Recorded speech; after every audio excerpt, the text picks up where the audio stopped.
Hey everyone, it's Sarah, the elder millennial. And this is Bill, the infant boomer. Welcome to Strengths on Fire, the podcast for strengths enthusiasts who want to have fun while leveling up. Get ready for a mix of powerful insights, unexpected stories, and plenty of laughs along the way. Hey Bill, you want to light these strengths on fire? Sarah, let's light it up! Oh, Sarah, and here we are. Woo! I am feeling great. Mr. Dipple, how are you? I am absolutely fantastic. I've had a great preview to today. Last night, I did some really fun stuff. Last night, I think you did some pretty cool stuff. So Yes, what were you doing last night? I was at a local women in business event talking to, 250 of Lincoln's best women in business. Not the best. I mean, I'm sure there's others that are good out there, but the ones that came out for it.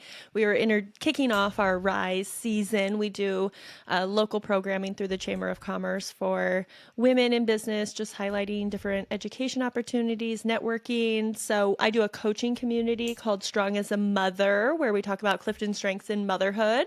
I always do that for free for local women in our community over the summer. So I got to tell everybody about that and get them excited for it. So it was really fun. That sort of stuff gives me so much energy. And it sounds like you also had an exciting night with one of our past podcast guests. I did. I'm not super fueled by 250 people, a little more intimate than that, but yeah, fantastic. Good thing you have that relator. I do. I want those deep relationships. That's right. So, one of our past episodes, Matt MacGyver, one of our really good episode, one we've got a lot of good download and feedback on. Matt and I, Matt being a professional photographer in town, we have been threatening to go out and do photography together. I'm a so-so photographer at best. Pretty good. I have more money than sense at times in my life. So I bought all the gear and now I got to figure out how to use it. And Matt and I went out after hours last night, late night, not late, but after the sun went down, and did a lot of night and motion photography in the middle of downtown Reno, and a lot of the neon and cars blazing through some beautiful structures, and just a beautiful, beautiful night. Stayed out for like 5 hours and just had a blast. A man with a hobby, gotta love it. I gotta up my photography game, as I keep moving and doing stuff, because I love the art expression part. I have some photography in my house that I did that I love it when I can say I actually can tell you everything about that photo that I took. Yeah. So, and then tonight I'm going. This is another client of mine. He hasn't been on the podcast yet, but as we build out his team, we'll bring him on. He has a side hustle out of his main job where he grooms snow up at Lake Tahoe on the ski resort. And he was like, "Hey, I'd love to have people ride along. Come on up." And I said, "Well, I'd love to do it. That's amazing." And he's like, "Tomorrow." And I was meeting him Thursday. So today, look at you. Honestly, the things that a person can do when they don't have small children, I mean, it's really quite incredible. Oh my.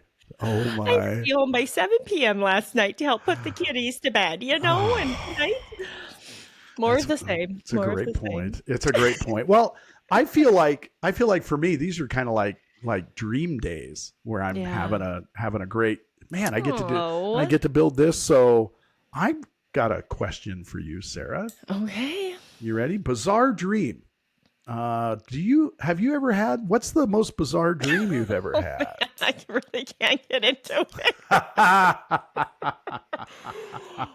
The funny thing is, I was just thinking this morning as I was taking a shower about how vivid my dreams have been, but I can't tell you about them on the podcast because, I like to read romantasy books, which are like romance and fantasy. So there's a lot of dragons and fays and things happening. Wow. And it is written in a way where you're like, wow, this is very descriptive. And then it penetrates my dream. So that is as much as you all get to hear about my bizarre dream. I am so glad I asked this question today. Oh, What my. podcast did I just join? Welcome. Come on This in. really took a left turn, didn't it? Wow. I'm Ideation. I'm sweating. I've actually made Sarah completely blush on this. So. Ooh, this is to you. What about you? What kind of bizarre dreams do you have? Interesting. Well, I don't. In a weird world, I am not. I don't remember my dreams often. I would say almost too bad. Almost ever. The only time I remember my dreams is if something dramatic happens and it wakes me up fast. And something happened and I'm bad. I think I can echo your sentiment. Sometimes what is happening is I'm like, oh, what? Oh, God. And and I'm like, I don't want to, but sometimes it's that, it's that falling feeling, or it's the, sometimes I have that. I do know that one of the recurring dreams I have had, because it happened enough that I think it stuck with me, is, and I know there's that dream therapy where you're, what does that mean? I have this recurring dream where I'm back in high school. I can't find my locker, and if I get there, I don't know the combination. Yes. Oh, yeah. And I'm thinking, well, what class am I supposed to be in? I know nothing. Yeah. And I just think that's part of that. Oh, I'm not. I don't know. I'm not ready for something, or there's something in my life where I don't know the answers. Yeah. So yeah. Well, you just reminded me that I do sometimes have a reoccurring dream, and I can't believe I'm going to say this out loud. I really sometimes need to stop talking, but here we are on a place where we're supposed to talk. Excited. Yes. I have a reoccurring dream sometime that I have killed someone, but in the dream, I can't remember killing the person. I didn't kill the person in the dream, but I'm walking around in my normal life knowing that I have killed someone. And I put their body somewhere, and I can't remember how I killed them or where their body is. So I am walking around in pure fear and agony that someone is going to find out that I did this. And I'm trying to hide it, but I also don't know how to hide it because I can't remember what any of it is. And so I'm just constantly afraid. So if anyone would like to give me a little insight of what that's about. I'm going to start Googling fast on this one. This is going to hidden dead body in dream. That's good. Although, don't put that in your Google search. Suddenly people are going to be like, the police will be knocking on my door. I think they're a little, we don't have the answer, and we're in jeopardy because we don't know the answer. So I think there's a little similarity there, right? Yeah, I think you're right. Yeah. Now, the interesting thing is we have a guest today who is not a podcast novice, but I have to believe that this sort of stuff has never been talked about on a podcast with her before. And I'm also going to say, I mentioned dream. Can we say dream guest today? Dream guest. I am super excited Dream today. guest. So excited. A voice that I think will be familiar to all of the strengths enthusiasts who are here listening today. Someone that we have all learned from, someone that we have all grown to love, even the people who have never met her, including myself. This is my first time meeting her, but I feel like she's an old friend, a expert, a mentor, a teacher, a trainer. We are just so excited. Maika, welcome. Maika, welcome. Thank you. You guys, the feeling is mutual. I mean, I feel like in the pre-show, I did say out loud, did we all just become best friends? We did. And I think that's the abundance of being among coaches and teachers. I've already learned so much from you. Thank you for having me. In the pre-show, I showed Maika a picture of 2019 when we first met. And we've been friends for that, at least in my mind. For me, we've been friends that long. And now Maika and I have been bouncing and talking to each other over a couple of years now. So I consider myself fortunate that every now and then when I hear, is the word zillion real, or, what we're talking, in hold my on. Is zillion a real number? Oh my gosh. There it is. I didn't write that. I just got to say it. Well, it is. It lives rent free in my mind. So thank you so much. And I've ridden on your voice for a while by saying to people, by the way, that's a good friend of mine who does that voice overlay when I'm in presentations. So just love to have you with us today. Love to talk about how your trajectory, how you got here, what's going on, and what's going on now for you. So super excited, and welcome to the show. Thank you. Thanks for doing what you're doing. I got to listen to a couple of your episodes before coming on, and it's just, I feel like you've leveled up the conversation and really broken strengths into a space where why wouldn't we drop this into everyday conversation about dreams and dragons? Yeah.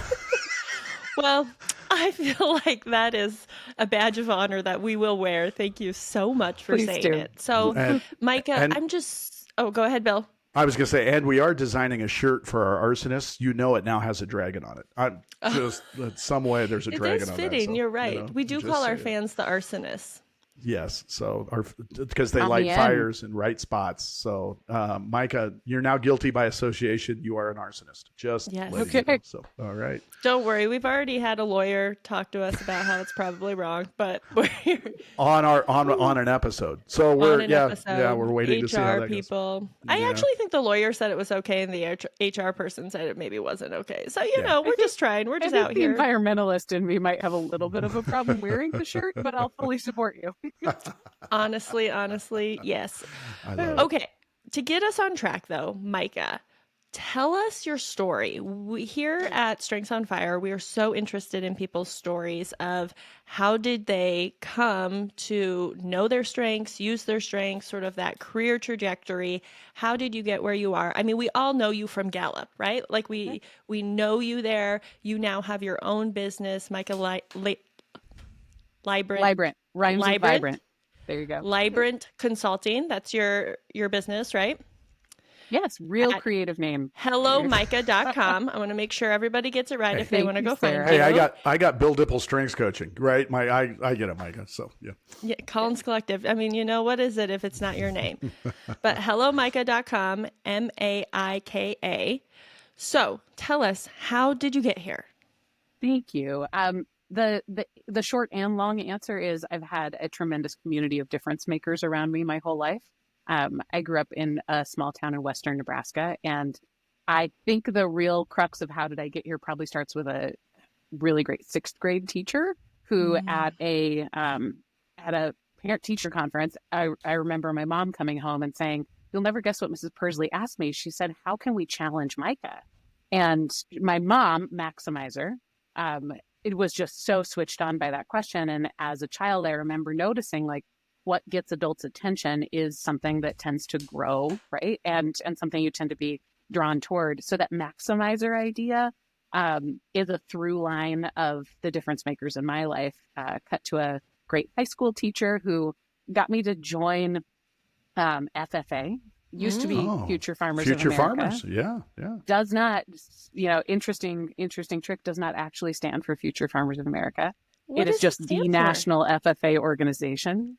Oh, Agricultural education is bigger than farming. So anyway, this is a very side rabbit hole. Love it. Go. But the I'm learning, statement though. that I remember this teacher made as he was recruiting FFA members when I was in high school was, you really wouldn't have pancakes without the syrup. And being in a place without taking full advantage of what's great about that place is a mistake. So what was great about my high school when I was there was we had a really strong FFA. We also had great music and wonderful other things. But that was something I recognized early as a learning was take stock of wherever you are and be part of the best part of it. And that statement, I think, has led me to some really full and loving connection with difference makers in my life. So in college, I thought about, where do I go to college and how is it going to be a place that's going to surround me with the best pieces of it or access to something that's really going to maximize my talent. And I had great mentors in college. And then I spent almost 15 years at Gallup really learning from the best of the best. I was learning, my first strengths course was taught by Sherry Ehrlich in Omaha. So the Gallup Omaha building was still newish when I was there. They had moved from Lincoln to Omaha. And I'm here learning from and with people who had, been the guinea pigs when Don Clifton was first running the assessment to really learn what it meant. So I remember an early conversation when I was working at Gallup, and I first started working Gallup as an analyst. So really in-depth interviews using the science of talent, but not necessarily StrengthsFinder. So I think that has a huge impact on how I understand strengths and how I maybe believe in them. It's a strange thing to say believe when I know that it's such a scientific piece of personality that we're using. So I got taught early on how to listen incredibly deeply and how to identify different patterns of behavior as enduring and positive. And having that outside of a development tool, having that sort of background of curiosity and almost the intellectual pursuit of how do I add value by spotting patterns of talent, definitely, I think, has translated to my relationship with strengths today. I spent almost 15 years at Gallup working in 5 different global offices. I got married while I was at Gallup, and I think I had just as many Gallup friends as I had family, which says a lot because I'm from a big family. But like it was a place where I learned to adult. And my husband was in the Air Force, and we moved overseas. And Gallup spotted something in me, and they were like, "Hey, we'll hire you out of our London office." But again, that was thanks to some behind the scenes work of a few very incredible, specific individuals who were investing in me. And I've known or learned and believed from a very young age that people really need 2 things. They need to have their strengths identified. And I would put together strengths and abilities, identified and called out. And then they need difference makers who know what they are and are challenging them to polish them and do them better. And I've had both of those formally and informally through great teachers, great mentors, great family members, and great bosses. And then I'm in my 3rd year of going solo as a business owner, which is something I never thought I was, which is really funny now. And it's been funny in conversations with, other entrepreneurs because they'll look at me and go like, "What do you mean you're not an entrepreneur?" Gallup is a beautiful incubator of talent, and some of the, greatest discoveries of my life happened because I worked there. It's also set up as a network of sort of powerful intrapreneurs, as most firm style organizations, I think, are. So it was not that much of a leap for me to figure out how do I, run a consulting firm on my own. I never thought I wanted to.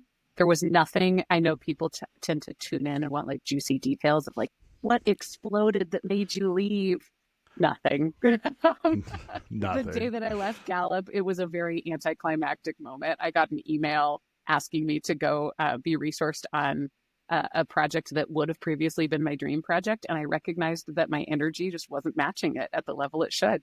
And I thought, wow, if I'm not excited about this in the way that I really should be, I need to find a new playground. So I created my own playground, and I've had a fantastic time really focusing on, I would say my sweet spot right now is coaching high potential leaders as they tip into that space of executive leadership. And sometimes I'll do that with groups, and sometimes I'll do it with individuals. But I love helping really talented leaders figure out how they're going to build communities around them and how they're going to succeed. So good. So I'm seriously taking notes, learning from your introduction. I'm Now like, that's so good. Yeah, I she's just- should remember I that. think it was long. she's You're just starting, introducing yourself, and I'm but in. you're just such a wealth of knowledge, and your experience and the way you talk about it and the way you frame it. It's so interesting. I mean, I need you to say your top 10 for everyone listening, but I'm just going to call out that your communication is superb. Well, you asked one of my favorite questions, which I've learned from other speakers is one of the 2 best questions you can ask, which is, how did you get here? I mean, in any context, even if it's like, what were the roads like outside? It always leaves a powerful space for people to share. Yeah. And I was leaning into this to say, and I've coached on this for other clients and other people we've worked with. Sometimes entrepreneurs don't make good entrepreneurs, right? There is a difference in the skill set. You brought up, surrounded by a lot of really good entrepreneurs that at Gallup. Can you hit us with your top 10 so that our listeners have a good base to build on that? And of course, those are in our show notes too, if somebody wants to see those really quickly, but also hit us with that and then talk about going from entrepreneur to entrepreneur. What was it that did that, and maybe how you stepped into that role? I have to look up my top 10 because I do not know them in order. And that has freaked some people out in the past, but Like, I think at one point a friend was like, are you kidding? The Maika doesn't know the order of her top 10, but I don't.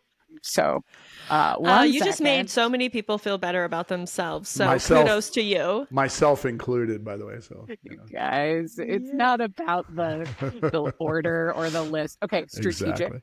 Positivity, woo, communication, ideation, connectedness. I can always get those 6. But after that, we have developer, activator, adaptability, and belief. Perfect. So if you're color coding as you're answering, I have, 2 strategic thinking strengths. 1, 2, 3, 4 of my top 10 are blue or relationship building. 3 of them are influencing, and 1 is executing. And I lead with influencing themes. There we go. Perfect. And now go on to the entrepreneur part of that. How do you think, what are you bringing to make that transition? And how did that work for you? Such a cool question, which is usually what people say to like bide their time and say, how am I going to answer this? What am I going to say? It's okay. I'm trying to think first, Bill, about what is really different. Entrepreneur versus entrepreneur. And I almost think that I had always approached being within an organization with a very entrepreneurial lens. And I don't know that I would have called it necessarily. It wasn't like, let me build or something, but it was always let me develop people around me and engage the people on my team around me. And I worked in a consulting firm, so most of my work was project-based. So it's tons of, like having a giant pool of friends that you can pick from at any time. Some of them you've met before and some of them you haven't. And some of them are on the client side and some of them are a vendor and some of them are internal to where you are. So there was not a lot of clean lines in my org chart or my idea of how I sort of make my way through an organization. And I've always just looked for, where am I going to be around people who are going to grow me and who I want to grow and who I genuinely want to hang out with and invite to my wedding and go on vacations with. And so, I mean, even early on in my career at Gallup, I noticed that there's a lot of freedom to move within the organization. And I had done some crafting of my job based on what sort of work am I drawn to, who's a great boss that I can have a wonderful relationship with, and how do I take ownership from the get-go of what my career is going to look like. Yeah. So I attribute that to growing up in a small town, being scrappy and resourceful. Like, if you want, it's not so much if I want something, I got to go do it myself, as much as it is, no, I feel very empowered and autonomous to make great things happen. So going from being within an organization to being on my own, I really was just following great relationships.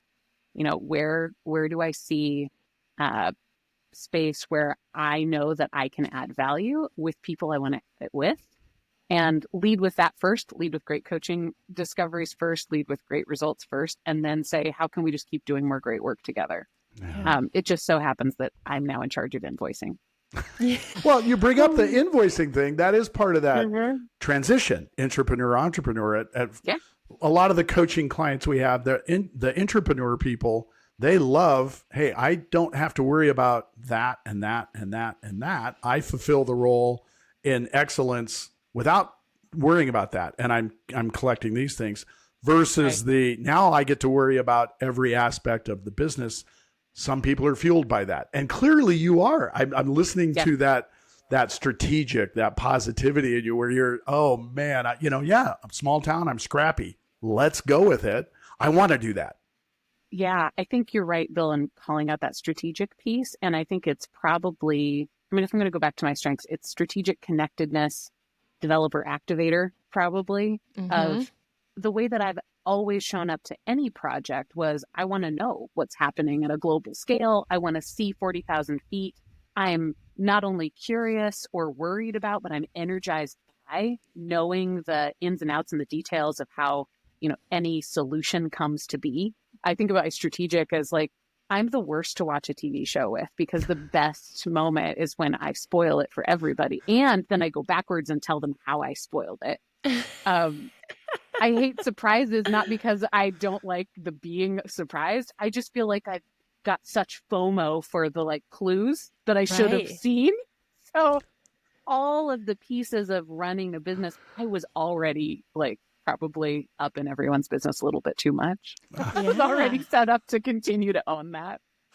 That's Well, so good. and one of the things I just want to point out, because I think it is cool because of Gallup being more of a consultant firm, they are able to be project based. But many of the clients, as you know, like they work in like typical corporate America where it's here's my boss, and it's a typical reporting hierarchy. And so they don't have the opportunities to seek out the best people and that they want to do. And so it's really cool that you were able to work in an environment in that way. Gallup practices what they preach, right? Like find people, find their talent, put them in positions to do it, and let them, because correct me if I'm wrong, but at Gallup, there's really no like boss. You have, depending on your project, you're kind of reporting to different people depending on what you're working on. And so that gives you a lot of flexibility and autonomy, which some people thrive in. Clearly you did. And some people don't like that. And they need a little bit more structure and a little bit more of that regular system that we see. Absolutely. I would say Gallup did a great job of adhering to that belief in talent, hire tremendous people, and then give them as much as you can about clarity of expectations. How far to the finish line can you go and what can you measure while you're there? And then get out of their way. Yeah. And that is going to really energize, I think, people with certain talents, certain natural talents, probably that comes from how they were raised, plus what they value, plus all of the other differences that we bring to the table. We don't need everyone to thrive in that situation. As a world, we need all different kinds. That's right. But when you can, then I think it's on you too. Right? Like, when you have the strengths, you got to light them on fire. Yeah. Yeah. Okay, No, so hence I have a our arsonist, right? Hence being an That's arsonist. right. We want him to light it on fire. Yeah. Go ahead, Sarah. Well, I have to ask you this question, and I feel like it's like the wrong question that a strengths coach is supposed to ask, but I have to ask you it. There's no wrong question, Sarah. Okay. As an entrepreneur, even an intrapreneur, there's so much you have to do. Now, I look at your top 10, I see you've got that one executing theme. Now, I know you're executing through your other themes, but you've got 30 through 34 are executing themes for you. So tell me, what is the motivation for you to get things done? Like, how are you in executing? I want the audience to hear from someone who clearly does a lot, but only has that one executing theme. Because I think people get locked in like, oh, I only have one executing theme in my top 10 and I've got 5 in my bottom. How am I going to do stuff? That feels limiting. So show us, tell us the story of how do you get things done through the other themes that you have? Cool question, not the wrong question. Also, maybe this is a part of it. Until you said that right now, I didn't know that my bottom strengths were all executing. Like, I love that. I also didn't know what my top 10 were in order. I think we get so hungry to be in strength. Like the Finns, I think, say be in sauna instead of in the sauna. We get so pulled toward it. And if we don't have ways to talk about it beyond just what number is what strength, I can forgive a hyper focus on like what order do they have, but I didn't know what my bottom 5 were. I don't dwell in it. Not because I'm like super healthy, but because it's like I don't have a relationship with them.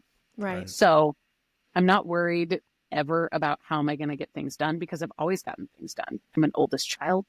I'm like type A high performer. I was a gifted kid back when we did that to kids. Like, I brush my teeth. I have a master's degree. It has only ever been a question when we look at the 4 domains. Yes. Nobody's ever questioned, including myself, how do you get things done until we color coded it and called those domains something different. So that's my first piece. And also, I love everything that you're Perfect. saying. And I just want to say like, yes. Right. Okay, so now continue. Maybe like point B on that one is let's remember we're looking for those domains. We're looking for what are you pulled toward. I am not pulled toward a task list. I can write things down and I do write things down, but it's not so that I can check them off. If you give me a complex problem, I have to work really, really hard to force myself to think about what are the moving pieces of this and what could I delegate. Like, I think if I led with executing strength, that would be what I would see. That's the lens that I would see a problem Right. with. What I see really quickly and without even trying is I see the patterns between consequences. So connectedness, ideation, strategic. I can see that if I do this, it's going to have this reaction, which is why I actually really love monthly invoicing instead of like quarterly or biannually or anything, because I love seeing the reaction of, wow, I had, this many solutions that I delivered and it made a huge difference to people. And I get that trigger every month to look back on the consequences that I created and the ripples that I made in the world. Yeah. So that's a piece of it. Also, I'm hugely driven by ideation. I really do a bad job. Again, if I had executing strength, I would be less awful at this, but I do a horrible job at guessing how much time something's going to take. I'm real bad. So early on, a good friend gave me some advice. She said, just don't take any client meetings on Fridays. And know that no matter what, you're going to fill that day with getting things done. So just make it sacred. And there it's like, okay, I don't have to engage in decision fatigue in areas that I know I'm going to have to work really hard to have a smart choice.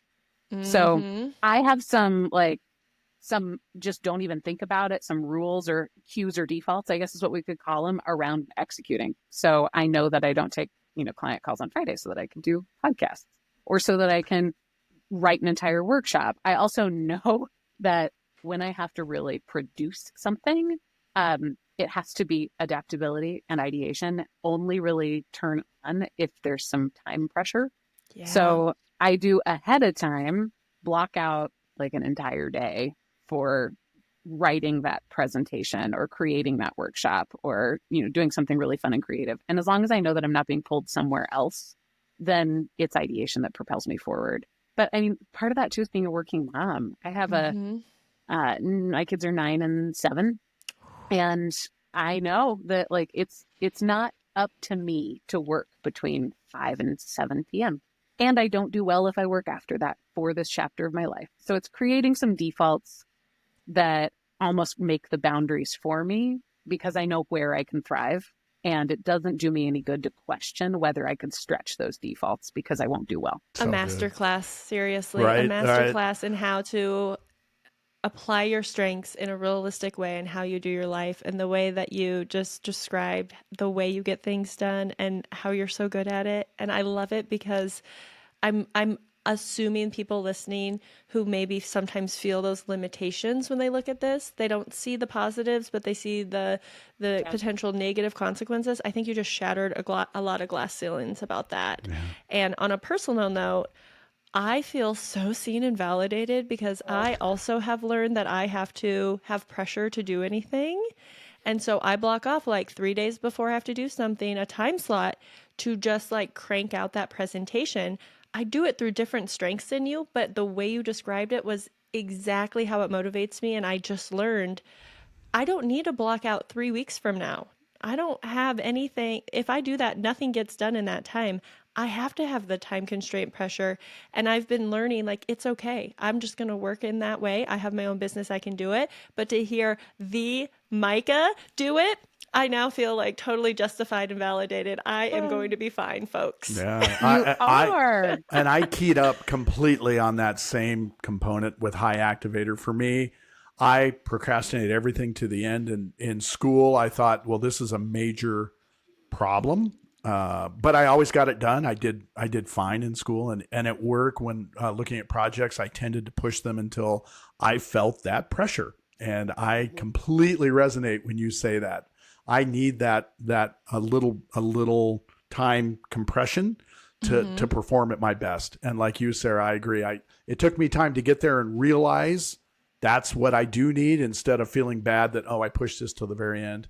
But I'm producing a great output or, whatever it is I'm working on has worked great. So why beat myself up over it? And I think the strengths approach then, Bill, is not to say I need to write a book where I tell everybody how to use pressure or because you can't whole scale say, this works for me, so procrastinating is great for everybody. Right. The strengths angle is having the courage to identify how you're different from the norm or from the most popular book or from the podcast host, and use that difference not to say different is great, but to say, okay, what are you learning about that? Right. And how are you going to honor it? Because there's a lot of responsibility that comes once you identify that maybe you're not,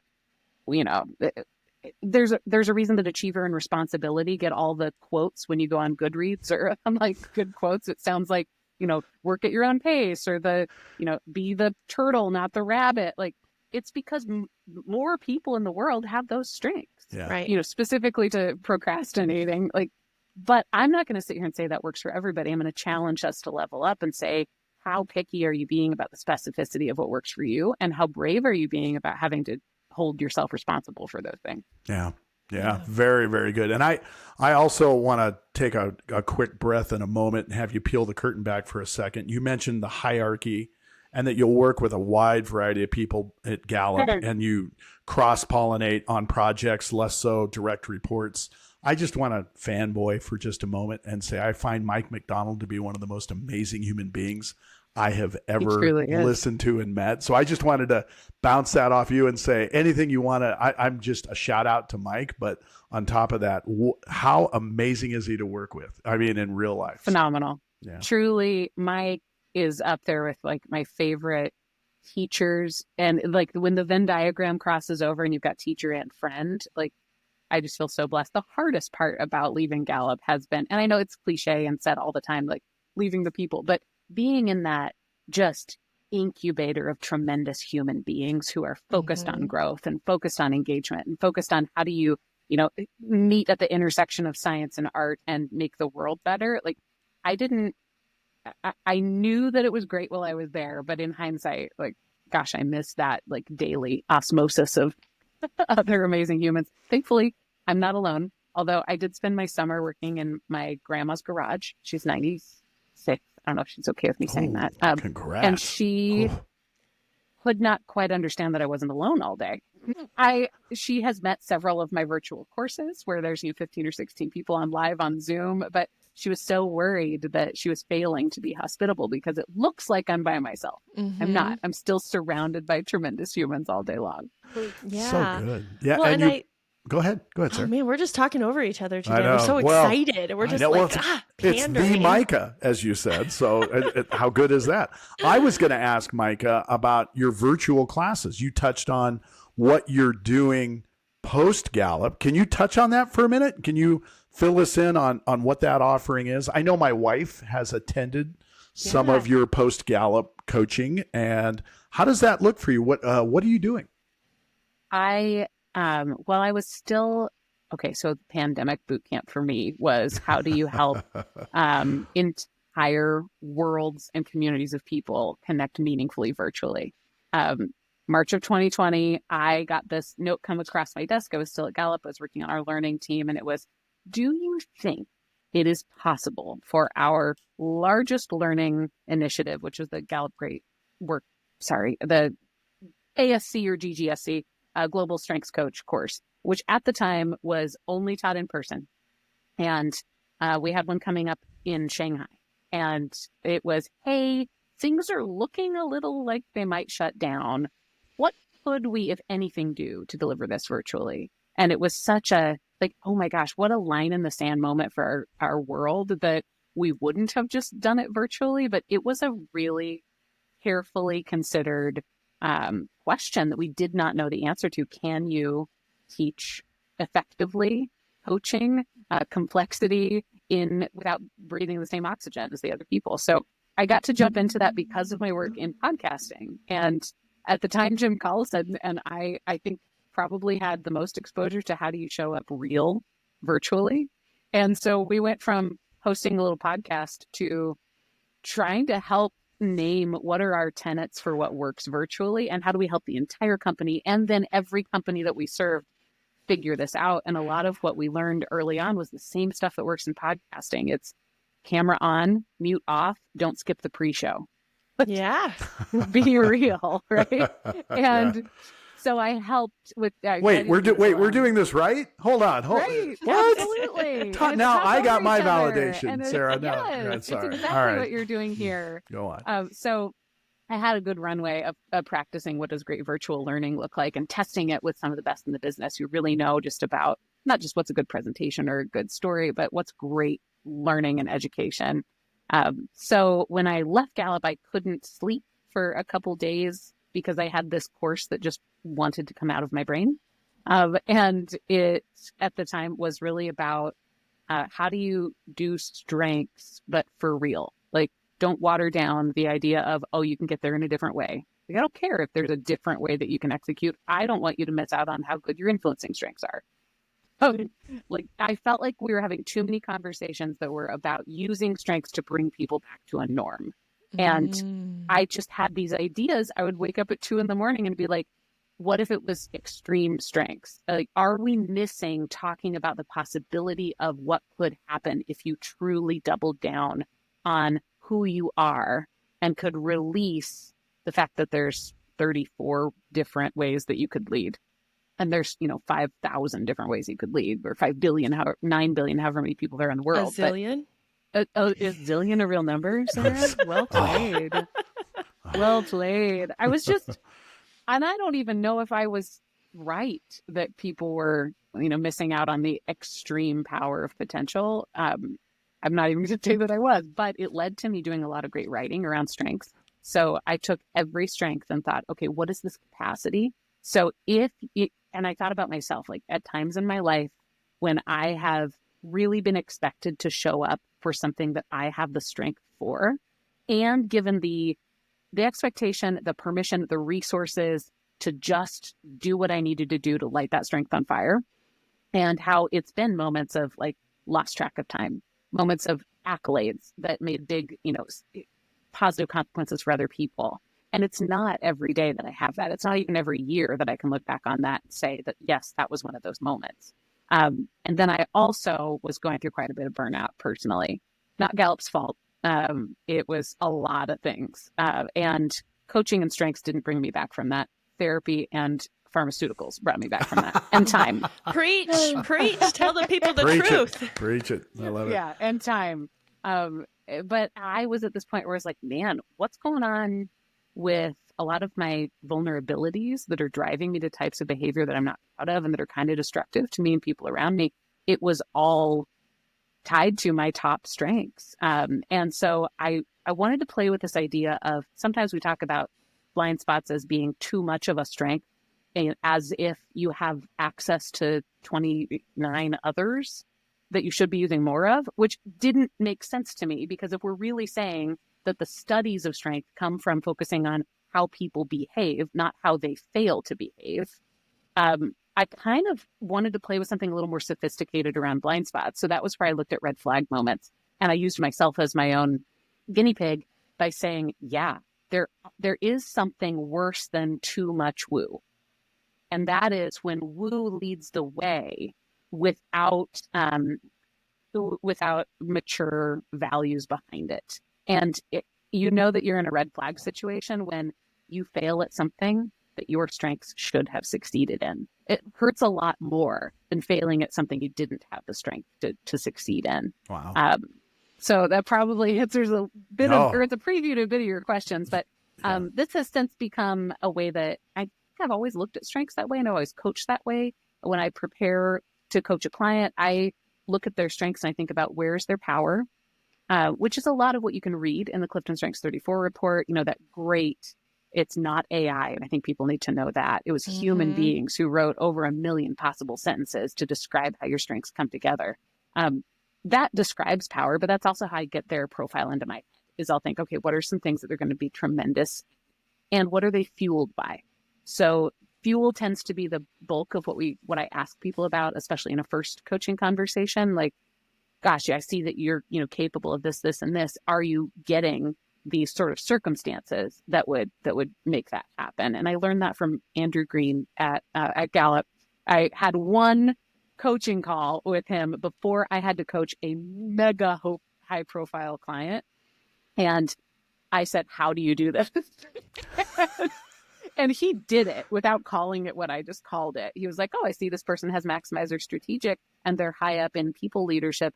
How are they getting connected to the pipeline of the rising stars in their company? I was like, oh, that's power and fuel. Let's talk about that. And then I'll also look at just sort of red flags. So you asked about virtual courses, and I have talked for a very long time. No, are you?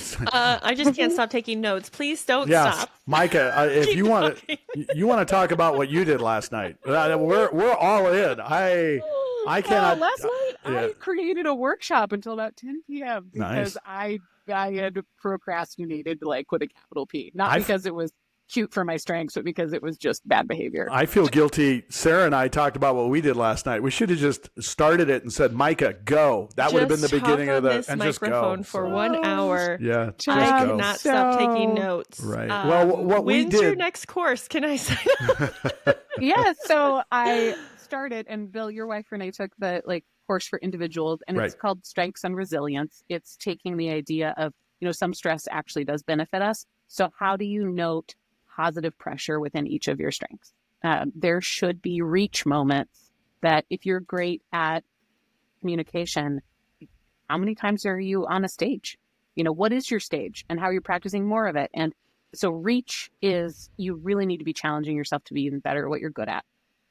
Recovery is the idea that rest and recharge are different things, but you might recover in a way that's fueled by your strengths, which probably describes why when I was burned out and people were like, you just need to take a vacation, I feel like that's not working. Really, yes, vacation's good and rest is good, but recharging and recovery is, I think rest is like leaving your phone alone, but recovery is plugging it in to the charger and leaving it alone. So I looked at all 34 and I was like, how does every single one of these really feel like they're rested and refueled? And we use that concept in a course called Strengths and Resilience. There's an individual contributor version coming up in May, but I also am now certified by ICF to offer a coaching strengths and resilience course, which we have sold out for January, but there's one coming up in May as well. Okay.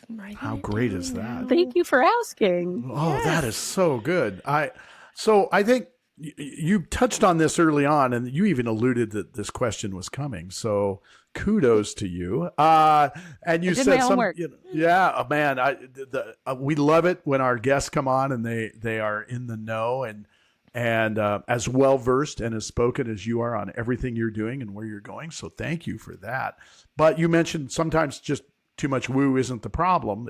There's other components around where we might trip up. So a regular question we ask on this, and something I'll lead you through it or into, is talk about when there's a dumpster fire, right? What is it a strength? Is it something else in your coaching acumen that you think trips you up? We talked earlier today about activator, and I need the pressure, and I need these things to survive and do the right things. Sometimes we get in the wrong things.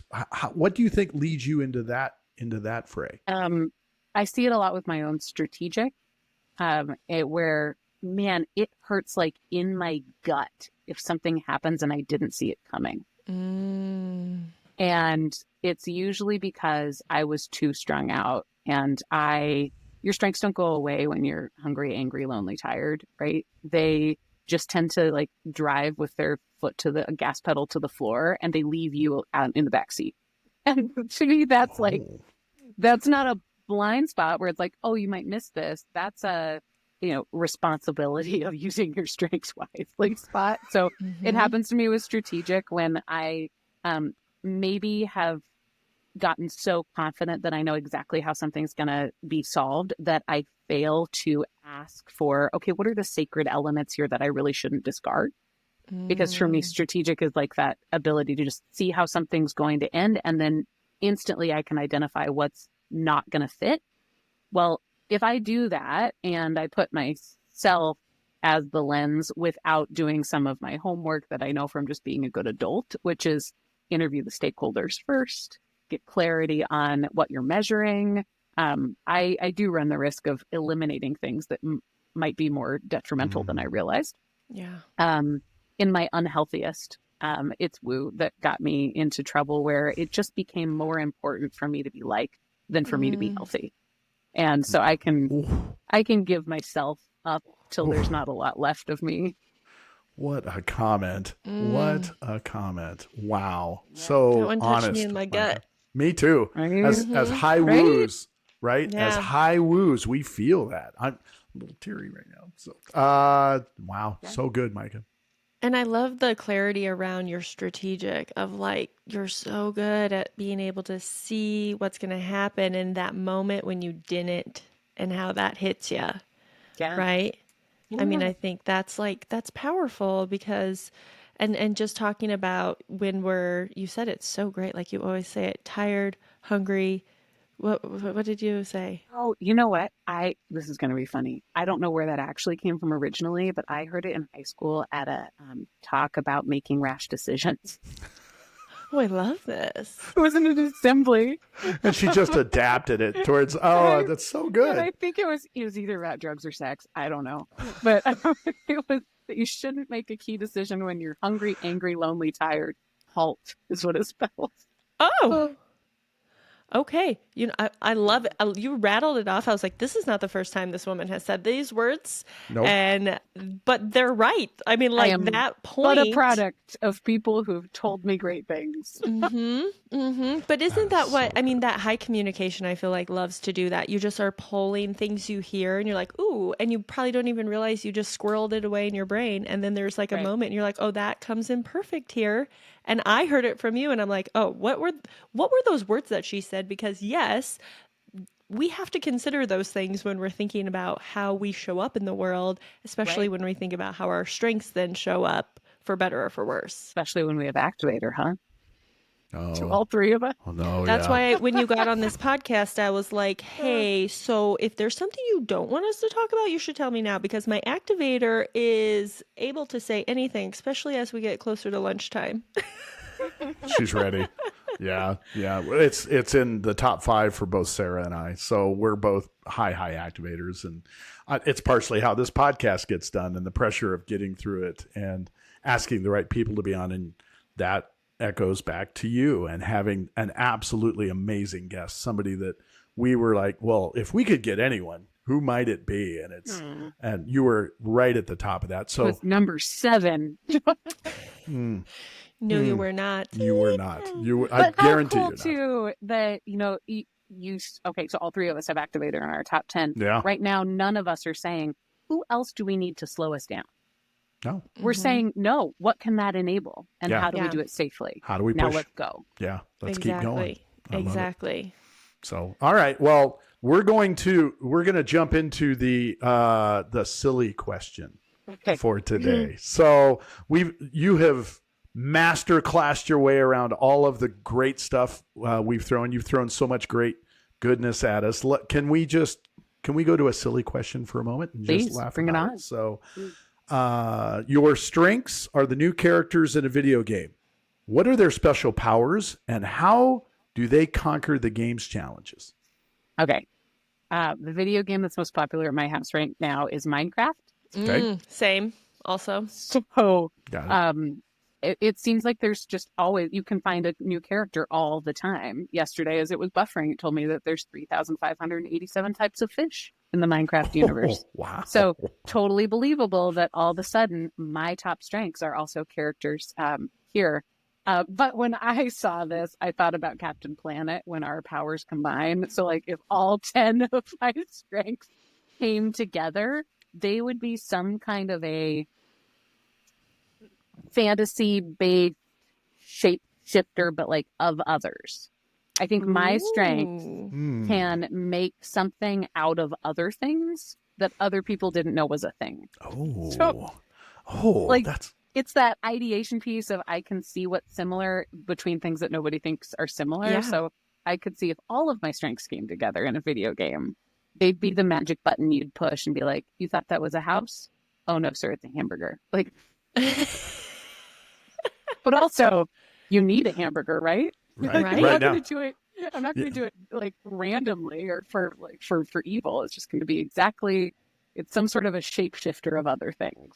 Right. Oh, You need a I would hamburger. love- You need a hamburger because you're in the HALT, right? The hungry stage. We can't have you there, right? Sarah's That's right. activator's getting real hungry right now. That's She's like, right. hamburger. That's right. Hamburger. Here we are. And I would love if your shape shifting video game superpower could even, I'm curious, you have to do this where you can see a person and imagine them in their best version of themselves. Yeah. Like you can probably see the yes. possibility for other people. I mean, you have 4 relationship building themes, 3 influencing themes. These are so people's based with your strategic and your ideation. I imagine as a coach, you see someone and you know what is possible. Like in your world, I can imagine you're like, no, I see the path. My strategic and my ideation has laid out the path of what you can do because your strengths are only going to get stronger and make you better. And I know what it looks like. Let me help you make the road. That's the greatest compliment I think I've ever received. I feel so seen, Sarah. Yes. It's also belief.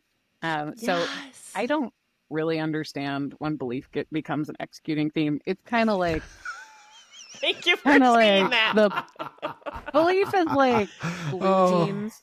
Like it goes with whatever outfit you've already created. And for me, it doesn't look super executing until I think about like, oh no, that is where I will take up whatever cause and I will march right out the door. And that is probably doing something. And I'm so grateful to how I learned about talent first and then about CliftonStrengths from Gallup and from great teachers at Gallup, because it is exactly what you just said, Sarah, of I see only what's possible and improved and healthier and safer and more connected to your community. And like, that is what I see all day, every day in people. And my belief makes it kind of aggressive. Like, it is not cute that I can see the positivity. It is, I truly know that this is possible and I will fight you on there being a better alternative than you've already considered. Oh, so good. Yes, which is like probably why you're such a phenomenal coach. Because if you didn't have that belief, there's a chance you could see it and you could talk about it, but you couldn't empower people to move on it. And I imagine it's that belief that is the passion that I can just tell from this interaction that I say to people like, no, we will find a way. And I hear so much. We both, Sarah and I, have this very high as well. I hear developer all through that. I hear, my shapeshifter can turn into things and help other people, but I can see it. I will force and be passionate about what I see in you and what I know the positive is. There's so much developer in that. And we talked in the pre-show that one of your early podcasts in the Gallup sphere was so motivational to me. And it was developer in a season of Called to Coach. And I shared it with people in my life saying, if you want to know about me, listen to this. If you want to know how that happens. And developer is so high for me. I keep hearing it in you when you say this. I want to push. I want to make sure you know it. I want to make us better. I want to bring other coaches up so that they know this philosophy and understand how to make those people better. And I want to either help direct or empower other coaches to do that. Such a developer mindset in the way I hear it. Oh, thank you. And I just want to, for the audience listening, because it's been a while since you obviously were at Gallup, you've been in your own business for 3 years, but I think some of those podcasts that you were on were seriously so transformative. And I know the way podcasts stack up, they get pushed to the bottom. Do you remember like the seasons that you were on Call to Coach, and was it Theme Thursday too?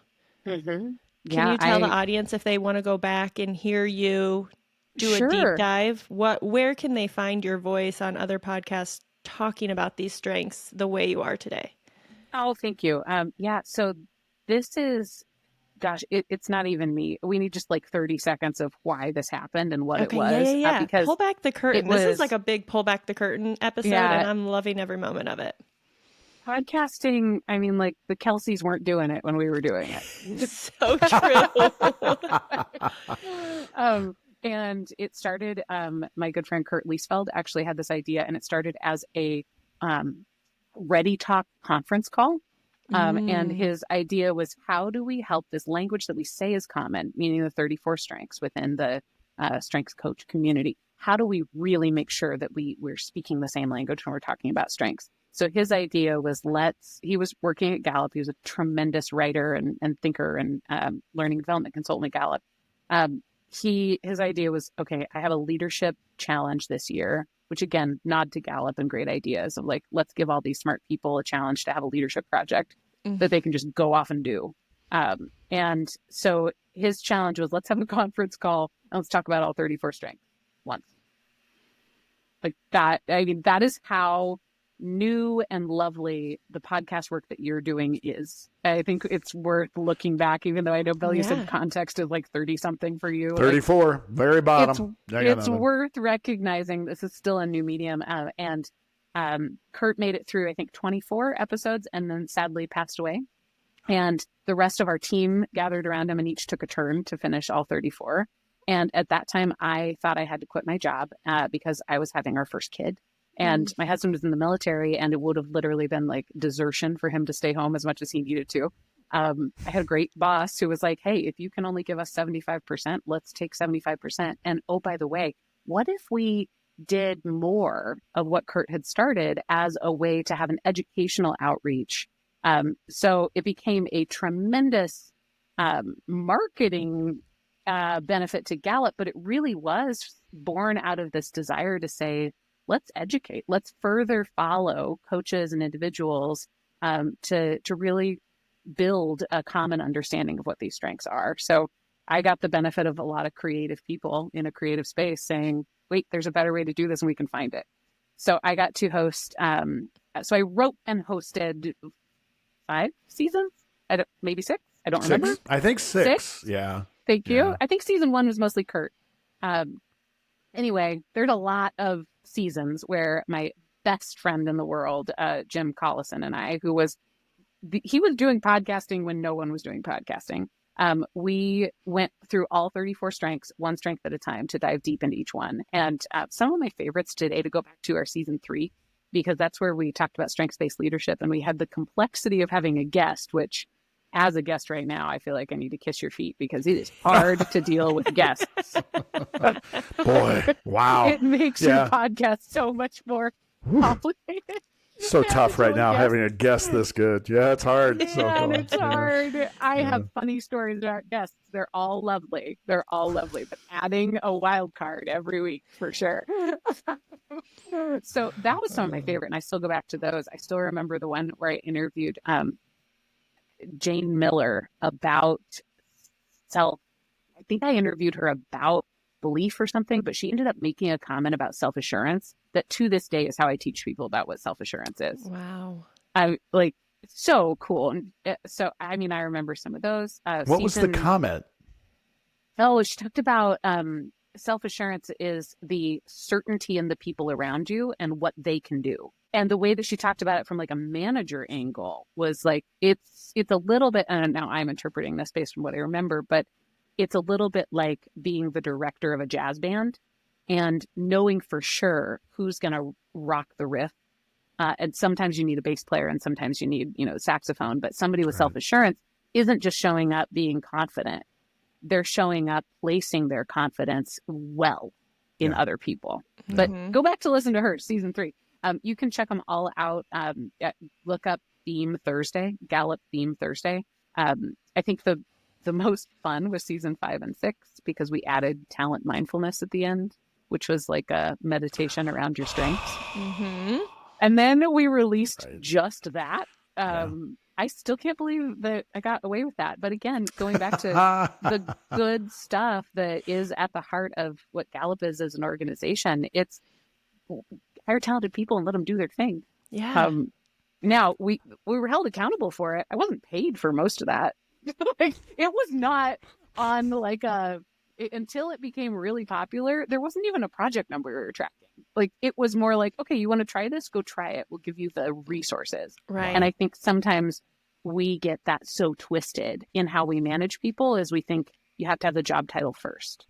We get that twisted as entrepreneurs and entrepreneurs too. We think, I'm unhappy. I need to, go update my resume. Actually, you need to start behaving first in the what it is you think you need, and the rest will shake out. Yeah.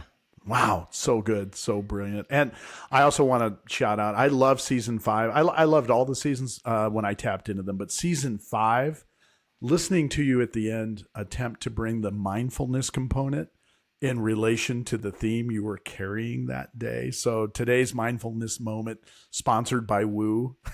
And as a Woo, I want you to calm, breathe, think of and then there was some Close sort of your Woo. eyes. So listening to that, I was always really looking forward to how are we going to throw some mindfulness around competition, right? How where's that one going to come in? And every now and then we're just doing mindfulness today. And I always thought, perfect. Yep. You jumped right in. So I love it. Thank you. And that really was just that desire again to say people are hungry to be in strength. How do we help them practice it? Yeah. Let's give them something more than just reading the report again. Let's you're here. I've got your attention. Let me hold it right here and hold space for you to really focus on. Because again, people need two things. They need to know their strengths and they need somebody else to expect them to be good at it. Knowing it is a practice. It's not a game that you finish. Right. Absolutely. Yeah. And one of the things I just want to key in that you said a while back, but I think is so important because we have AI, ChatGPT, and I love it as a business owner. It helps me so much. But I think so much content that we read now is generated through that. And the fact that so much of the content that we read from the Gallup report and that we talk about and that you talk about and in Theme Thursday that you're talking about, you did that. Like a lot of that, of course, there's lots of people at Gallup who did it, but there's so much of that that is just human generated, right? And I think that makes it even more special because it is not just a computer is regurgitating some ideas, but this is humans have thought about these talents so much. You're thinking about it when you're going to bed at night. You're thinking about how do I talk about this? And you're hearing people describe it and you're saying, I love that definition of that. That resonates with the way I've seen people use it. And now I heard Jane describe self-assurance this way. I'm going to take that and let that help other people. And I just think it makes it, I don't know, like almost more wholesome, more real, more approachable to know that like this is content that people have been putting their heart and soul into for the betterment of humanity and for people to get the best out of themselves, which I just think is so cool. Yeah, and I think as coaches, we can lay back. We can rest assured really strong on the fact that we're not just using somebody's idea or pop psychology around what might be good about people. Because, I mean, I wrote pieces of it, but I was around hundreds of people who wrote original research. This goes back 70 years of not just writers or influencers talking about strength, but really staying incredibly curious with a scientific method around how do we study at the time, at the early time, things that haven't been quantified or things that haven't been studied before. And there's really great, I think, still moments happening around research. I was just at a anniversary of the University of Nebraska-Lincoln where they're studying generativity among highly talented people. What do they create? And there is a difference when you're using CliftonStrengths versus several other tools that I think are just they were built from the inside out versus I think CliftonStrengths, we talk about it being a research-based tool. It really was built by learning first and then translating it into a tool, not saying how many ways could we think of that somebody could behave. There's 34 because it was the smallest number that Gallup could get it down to from over 500. So I was at a dinner party the other night when everyone was like, oh, all of those tools are all the same. And thankfully, by dinner party, I mean book club. These are my girls. They know me. They all just kind of looked at me and they were like, we're going to wait and see what she says. And I was like, you know what? The pursuit of self-awareness is generally good. And some tools have a lot more behind them than others. And this happens to be one that does. Yeah. Wow. Well, I think all of us, whether we're strengths coaches, we're clients who use strengths, or we're just strengths enthusiasts who love this, can walk away from this episode knowing that we have learned something. We have heard from the Maika herself. And feel really confident in the work that we do around this, right? We're working on ourselves, we're working on the people around us, but we can, I feel even stronger in my conviction that this is an assessment that I can really wholeheartedly teach people about because I do know that it is backed by research and tons of people who deeply care about the talent and success of other people out there. Thank you for doing what you do. I think it's also a really cool reminder that nothing about strength has to be exclusive. There's plenty of work to be done and plenty of smart people to do the work. And your podcast is a great example of, I think, leading into a new space of let's talk about strengths all the time. Let's drop it into our conversations about our kids and our weekend and our photography. And that's where it has to get to truly become, I think, something that changes us as a community. Yeah. Wow. Well, so. just only perfectly said. I don't know. I mean, if we're going to go out on a note, we might as well go out on another perfect note from Maika. So, You're Maika, too kind. Thank you absolutely for being here with us today. We've taken up a lot of your time and we've scheduled this and we cannot thank you enough for the time, effort, and the amazing grace, but also the wisdom you brought today. So thank you for that. Thank you. Yeah, they say never meet your heroes, but in this time, honestly, you're one of my heroes and it worked. I feel like I love you even more now than I did before. So thank you for... I want to meet all my heroes. Thank you for not being garbage. Thank you for being beautiful and insightful and honest and true and authentic. Yes, now officially in the Maika fan club, signed, sealed, deliver. Done. Oh, thank you. Perfect. All right. All right. Well, arsonists, go out there. Yeah, arsonists, go arson, and we will talk only figuratively though. Yeah, okay? don't do it for real. Like fires are actually bad. And if you do, don't contact our legal team. We we only want you to light strengths on fire, nothing else. Nothing else. Just strengths. So, other than that, again, Maika, thank you so much. Sarah Collins, Bill Dipple. We will talk to our arsonists on the next episode. Thanks for listening. We'll talk soon. Bye. Thank you for joining us on Strengths on Fire. If today's conversation sparked something in you, be sure to subscribe, share, and leave a review. We're here bringing you fresh insights to fuel your growth and ignite your potential. Remember, your strengths are powerful, so let's keep the fire burning. And if you're looking to transform your organization through strengths-based strategies and coaching, reach out to Sarah Collins, founder of Collins Collective, or Bill Dipple, founder of Bill Dipple Strengths Coaching. Connect with Sarah at wearecollinsco.com, follow her on Instagram at SarahCoachCollins, or email her at sarah@wearecollinsco.com, SARAH. You can reach Bill at BillDipple.com, Bill, DIPPEL.com, or on Instagram at BillDippleCoach, or email him at bill@BillDipple.com. Please note the opinions, views, and interpretations of CliftonStrengths expressed in this podcast are solely those of the hosts and the guests. They have not been approved, sanctioned, or endorsed by Gallup in any way. Until next time, keep your strengths on fire and let's light up what's possible together. Bye, Bill. Bye, Sarah.